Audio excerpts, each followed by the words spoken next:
Good morning students, my self Himanshu Vashishtha, faculty for economics. मैं आपको economics पढ़ाऊँगा। 11th class में जिन बच्चों ने, जिन स्टूडेंट्स ने कॉमर्स लिया है, आर्ट्स लिया है, उनको economics as a compulsory subject study करना है। और 10th तक आपने इकोनॉमिक्स का जो पार्ट पढ़ा है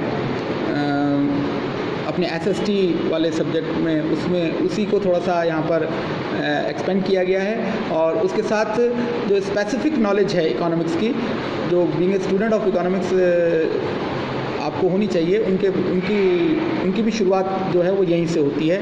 और यहाँ पर जो पहली बुक आज हम स्टार्ट करने जा रहे हैं उस बुक का नाम है इंट्रोडक्टरी माइक्रो इकोनॉमिक्स। आप देख पा रहे होंगे वीडियो में स्क्रीन पर, इंट्रोडक्टरी माइक्रो इकोनॉमिक्स। इकोनॉमिक्स की दो ब्रांचेज हैं, micro economics and macro economics. 11th class में आपके माइक्रो इकोनॉमिक्स का इंट्रोडक्शन है और मैक्रो इकोनॉमिक्स का इंट्रोडक्शन जो है वो आपके 12th क्लास में है, ठीक है। और सेकंड बुक जो है आपकी 11th क्लास में वो है स्टैटिस्टिक्स की। इसके बारे में हम बाद में बात करेंगे जब उसको पढ़ाना स्टार्ट करेंगे। आज इस फर्स्ट वीडियो में due to pandemic problem of Covid, जो ऑनलाइन बोर्ड से हमने क्लासेस स्टार्ट करी हैं, उसमें इस बुक को मैं स्टार्ट कर रहा हूँ। ये आपने इंडियन इकोनॉमिक्स को अभी तक केवल इंडियन इकोनॉमी के कॉन्टेक्स्ट में ही पढ़ा होगा कि इंडियन इकोनॉमी के जो अलग अलग एस्पेक्ट्स हैं, पॉवर्टी, अनएम्प्लॉयमेंट, एग्रीकल्चर, इंडस्ट्री वगैरह, ओके, वो फैक्चुअल नॉलेज है, वो फैक्ट्स हैं। लेकिन microeconomics and macroeconomics are the conceptual knowledge of economics. यहाँ पर आपको थोड़ा सा जानने को मिलेगा कि ये जो सारी थ्योरीज हम प्रैक्टिकली जो हम पढ़ते हैं इकोनॉमिक्स में, ये डेराइव कहाँ से हुई, ये सारी थ्योरीज, ये सारे फार्मूलाज कहाँ से आए। इनको दो ब्रांचेज में पढ़ा जाता है, जिनमें से एक ब्रांच का नाम है माइक्रो इकोनॉमिक्स और दूसरी ब्रांच का नाम है मैक्रो इकोनॉमिक्स।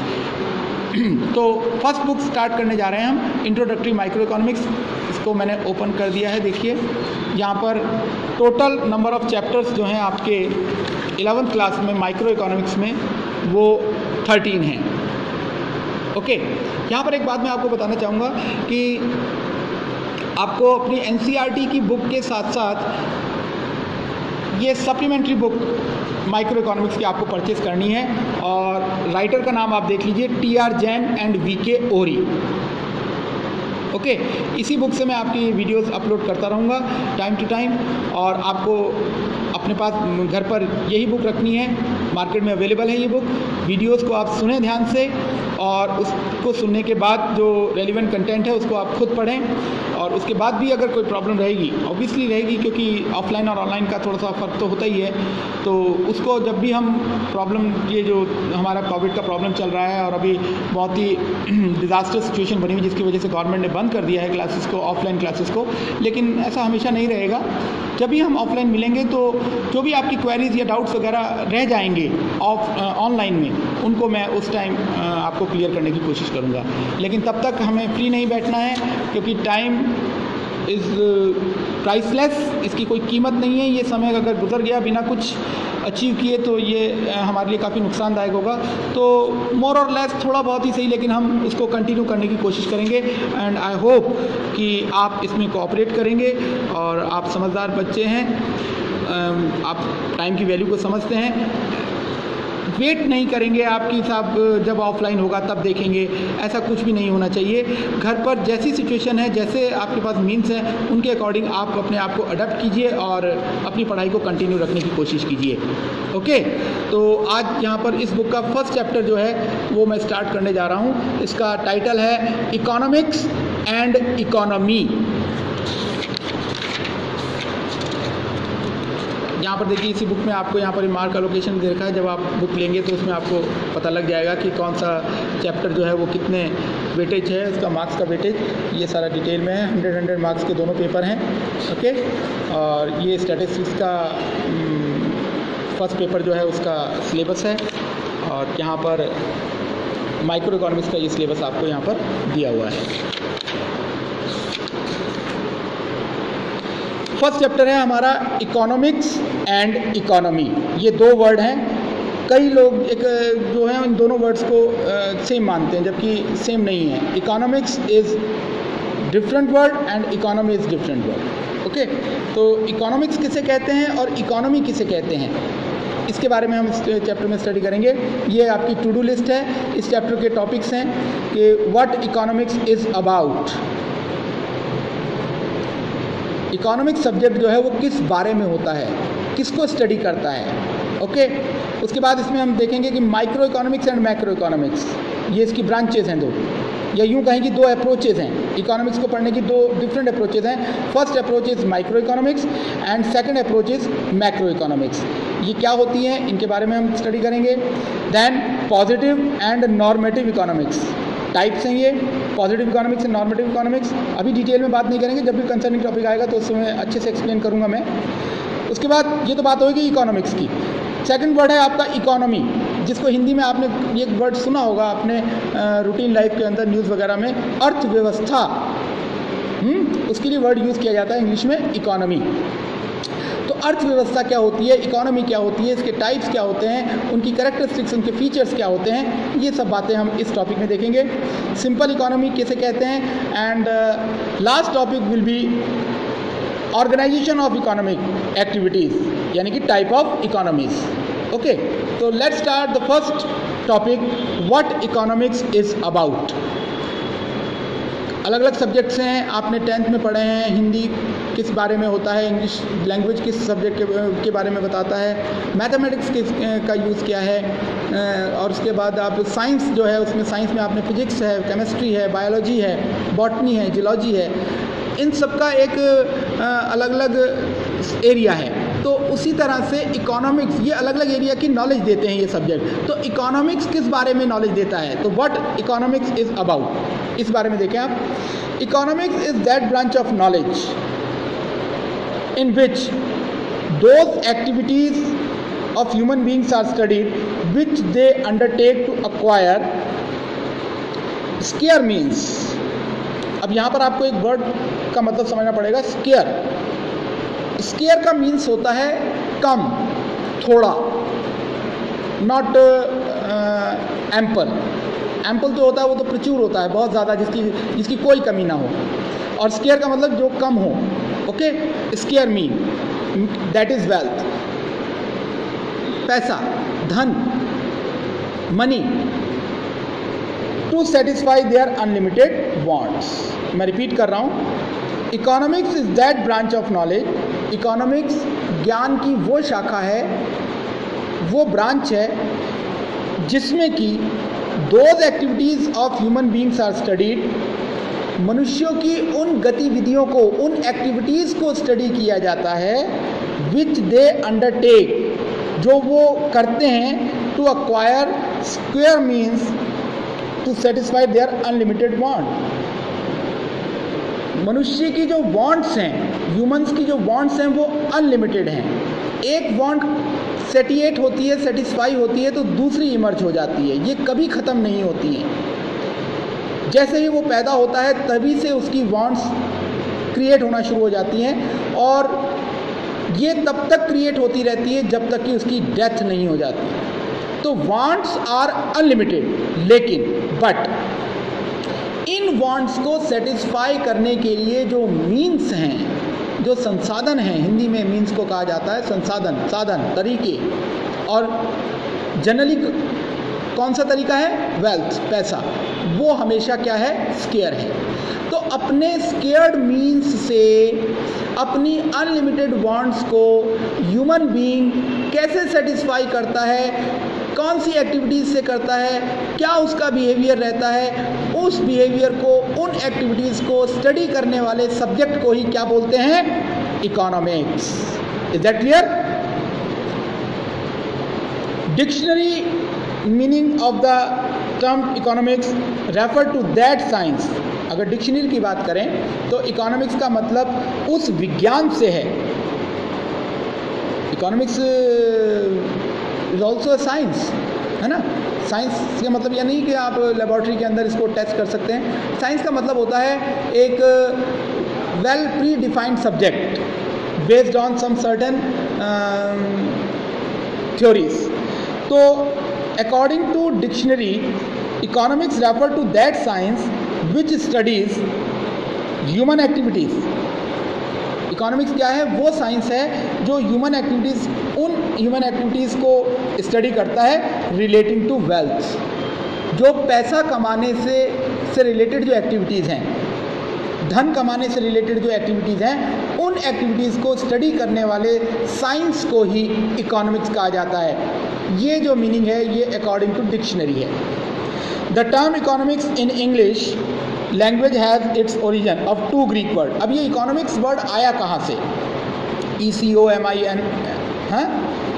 ECONOMICS, इकोनॉमिक्स, ये वर्ड डेराइव कहाँ से हुआ है, क्रिएट कहाँ से हुआ है? तो 2 ग्रीक वर्ड, यूनानी जो सभ्यता, कल्चर जो एंशियंट है, वहाँ से डेराइव हुआ है। उसके 2 वर्ड्स हैं। The first word is oikos, my mistake, oikos, जिसका मतलब होता है हाउस होल्ड, घर, okay. And the second word is nemein, management. Oikos और नीमेन 2 वर्ड्स जो कि ग्रीक लैंग्वेज के हैं, उन दोनों वर्ड्स को मर्ज करके एक नया वर्ड बना है जिसको हम इकोनॉमिक्स बोलते हैं। और इन दोनों वर्ड्स का मीनिंग क्या होता है? हाउस होल्ड मैनेजमेंट, यानी कि घर का प्रबंधन। मैनेजमेंट का मतलब होता है प्रबंधन, कि घर के जो खर्चे हैं, जो इनकम है, उसको हम कैसे मैनेज करते हैं, कौन सी थ्योरीज़ के थ्रू मैनेज करते हैं, कौन से फार्मूलाज के थ्रू मैनेज करते हैं, कौन से जो क्या नाम से पॉलिसीज़ हैं उनके थ्रू मैनेज करते हैं। उन पॉलिसीज़ को, उन थ्योरीज़ को, उन एक्टिविटीज़ को स्टडी करने वाले साइंस को ही क्या कहा गया है? इकोनॉमिक्स कहा गया है, okay. Together they mean management of house hold. अब इन दोनों वर्ड्स को अगर हम एक साथ पढ़ें तो इसका मतलब होता है management of house hold.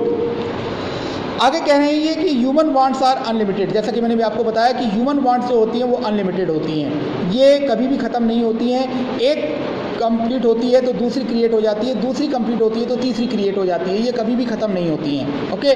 But the means to satisfy them are limited. लेकिन इन वांट्स को सेटिस्फाई करने के जो साधन हैं, से मनी, वो लिमिटेड है। और ये प्रॉब्लम देखिए, यहाँ पर मैं आपको थोड़ा सा आगे की बात अभी बता रहा हूँ कि ये जो प्रॉब्लम है कि मीन्स का लिमिटेड होना, ये केवल गरीब आदमी से रिलेटेड नहीं है, ये किसी गरीब कंट्री या गरीब सोसाइटी या गरीब फैमिली से रिलेटेड नहीं है कि उसके पास पैसे कम है और उसकी वांट अनलिमिटेड है। ये प्रॉब्लम सोसाइटी में रहने वाले हर एक ह्यूमन बीइंग के साथ होती है, क्योंकि अगर हमारे पास पैसा ज़्यादा है तो हमारी वांट्स भी ज़्यादा हो जाएंगी, और वो इतनी ज़्यादा हो जाएंगी कि हमारे पास जो अवेलेबल मनी है वो उन वांट्स को पूरा करने के लिए इनसफिशिएंट रहेगी। तो कहने का मीन ये हुआ कि एक पुअर पर्सन, इंडिया का जो मजदूर है, लेबर है, उसके सामने भी यही प्रॉब्लम है। और दूसरा पर्सन हो गया हिंदुस्तान का सबसे अमीर आदमी, मुकेश अंबानी, यस, रिलायंस इंडस्ट्रीज़ के मालिक मुकेश अंबानी, उनके सामने भी यही प्रॉब्लम है कि उनकी वांट्स जो हैं वो अनलिमिटेड हैं और उन वांट्स को सेटिस्फाई करने के लिए जो मीन्स है वो लिमिटेड है, okay. The means are called wealth. Means को क्या कहा जाता है? वेल्थ कहा जाता है, जिनसे हम अपनी वांट्स को सेटिस्फाई करते हैं। Each household likes to utilize its wealth as to satisfy most of its want or to maximize its satisfaction।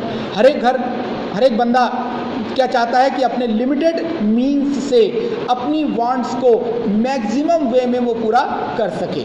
जैसे फॉर एग्जांपल मैं आपको समझाने की कोशिश करता हूँ कि जैसे आपके फादर हैं, आपके फादर ने आपको पॉकेट मनी दी 100 रुपीज़, ओके, और कहा कि ये आपका जेब खर्चा है, अब आप इसको जैसे चाहे खर्च करें। अब आपके पास 100 रुपये हैं जेब में। अब 100 रुपये में आपको, आपकी इच्छा है कि यार मैं बर्गर खाऊं, मैं गोलगप्पे खाऊं और मैं अपने लिए गॉगल्स खरीदूं, मैं मूवी देखूं और आइसक्रीम खाऊं। देखिए कितनी सारी वांट्स हैं, लेकिन इन सारी वांट्स को आप 100 रुपीज़ से फुलफिल नहीं कर सकते, ठीक है ना।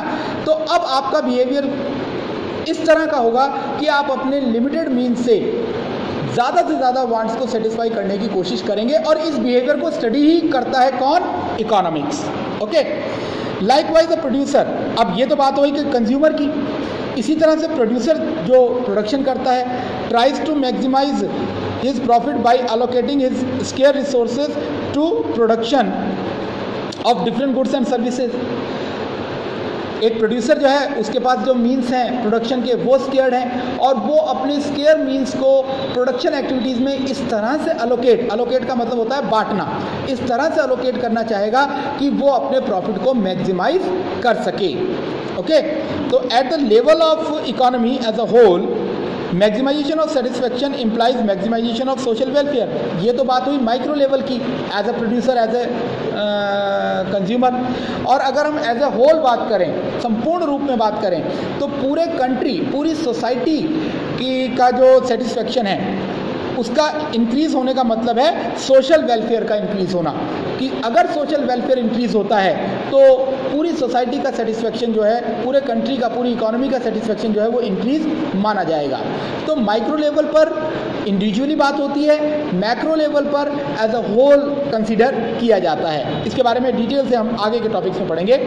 तो thus it is to achieve the objective of maximization of satisfaction at the individual level. तो व्यक्तिगत तौर पर पर्सनली अपने सेटिस्फेक्शन को मैक्सिमाइज करना, and maximization of profit as the level of producer, और प्रोड्यूसर के तौर पर अपने प्रॉफिट को मैक्सिमाइज करना, and maximization of social welfare at the level of economy as a whole, और पूरी सोसाइटी के लेवल पर सोशल वेलफेयर को मैक्सिमाइज करना, ये मोटिव होता है किसी भी इकोनॉमी का। और इस मोटिव को अचीव करने के लिए जो एक्टिविटीज़ की जाती हैं, उन एक्टिविटीज़ को स्टडी करने वाले सब्जेक्ट को ही इकोनॉमिक्स कहा जाता है। आई होप कि आपकी ये समझ में आ गया होगा। अब यहाँ पर इसको कंक्लूड किया गया है इस बॉक्स में, मैं इसको रिपीट कर रहा हूँ। See, economics is a science, economics एक विज्ञान है ऑफ ह्यूमन बिहेवियर, किसका? मानव व्यवहार का। Concern with the allocation of square means, जो किससे संबंधित है?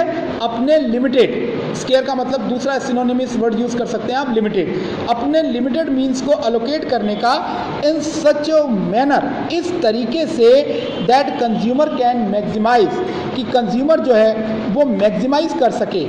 अगर आप एक कंज्यूमर हैं तो आप मैक्सिमाइज कर सके अपने सेटिस्फेक्शन को। If you are a producer तो आप मैक्सिमाइज कर सके अपने प्रॉफिट को। And if you are a society, और अगर आप सोसाइटी की बात कर रहे हैं तो आप मैक्सिमाइज कर सके अपने सोशल वेलफेयर को। ओके, तो ये इकोनॉमिक्स का मीनिंग और उसका एक्सप्लेनेशन ये अभी कंप्लीट होता है। इसी बात को हम नेक्स्ट वीडियो में कंटिन्यू रखेंगे।